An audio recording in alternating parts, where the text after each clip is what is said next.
Happy Monday, friends. I hope you guys kicked all of the butts this weekend and are rested up and ready to work hard and kick more butts and do all the things this weekend. We're gonna jump right into today's video. I noticed a problem in myself as I'm writing content plans, and I thought you guys might also be noticing this problem, so we're gonna solve this together and realize it together. We're gonna have a bunch of fun in the process. So what I've noticed both in myself and in some other brands that I watch and get really hyped by is that we're not listening enough to our community. And what I mean by that is you're probably overselling your product, or I'm overselling your product for you. I've made this correction in my own content plans. I hope you guys take this notice too.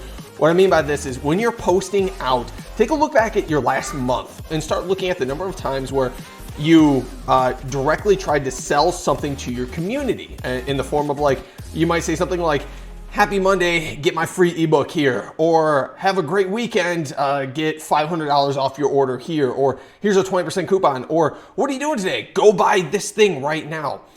We have to realize something collectively as people that are posting to pages, or maybe as people that are just observing pages, and this is just fun for you to watch, is that we get sold a lot. I'd mentioned before in a previous video that right now when it comes to ads, you get hit by about 5,000 ads per day between radio, if you listen to radio, or Spotify ads, television, if you watch TV at all, or have like the free plan or the cheaper plans of Netflix and Hulu, and definitely on Facebook and Instagram and across the grand landscape of social media, right? You're hitting about 5,000 ads per day that are just trying to sell you.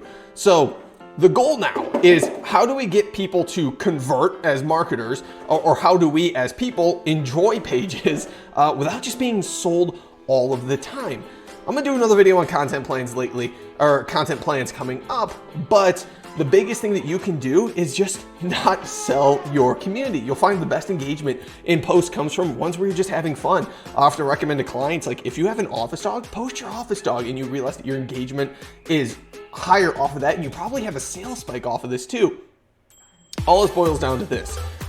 If you're posting for yourself, you're posting for a brand, you're gonna find a lot more success in the near future, starting today, if you spend less time trying to sell people and more time just trying to bring people into your community and engage with your people and respond off of what they want. So go back in your comments for last month, find out what things people are engaging with the most, and post more content like that. And then watch how your sales go, posting less promotional stuff and more community focused stuff. So if you want an example of a page that does community really well, I definitely recommend check out Smugglers Coffee. Smugglers Coffee is in Lowell.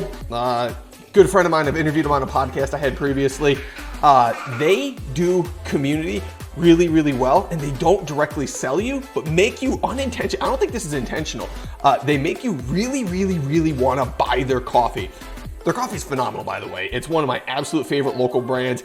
I had it this morning. Their Ohana blend, or their Ohana one, is my absolute all-time favorite. I freaking love it. I can't get enough of it. But regardless, they do a good job. Enjoy those baby giggles. They do a really good job of recruiting people into their culture, into their tribe. They call it the Warrior Tribe of Caffeines, and sell you without actually selling you. They just make you feel welcome and make you feel like you want to belong there. The more you want to belong there, the more you're willing to rep it. It's the biggest reason I rep is because I saw this. I'm like, I really want to, I want these guys to engage with me, so I'm going to buy a bag of their stuff and then tweet out to them. They have a phenomenal Twitter presence, and it worked. And so when you go through their page right now, you see their posts. This is just awesome people deserve to have awesome coffee. That's a one from this morning, has some solid engagement on there. This is just a giveaway, reminding people to get their stuff for free through a giveaway. This is just a really cool shot of they were drinking coffee while shoveling, talking about bags, talking about another giveaway, talking about some blends coming up, talking about their mugs, talking about stuff like this. It's just really fun content that's goal isn't to sell you, it's just to have a whole lot of fun. And they happen to get a lot of great engagement. Some of their best posts are when they're talking about Dungeons and Dragons. So it's really cool. You see the engagement off that. They weren't even trying to sell it. They were talking about how much fun they were having. So that's something that I'm going to try to do more in my own content plan, to start to mimic stuff like this and try to focus more on community than overall trying to sell people. I hope you get value out of this. I hope you'll do the same thing. Try and post a few posts without direct sales call to actions and see what happens. Now, this isn't going to be the same for every industry. This is a very general, right, very broad kind of talk. But I encourage you to do it. I hope you guys have an awesome week. Let me know if you've done this before and you have had a ton of success. Let me know what you think. Drop your comments below. I really appreciate it. And remember to like the page. If you're on YouTube watching this, subscribe. I love you all. I hope you have a great week. I will talk to you guys probably either tomorrow or Wednesday. Have an awesome, awesome day. Bye.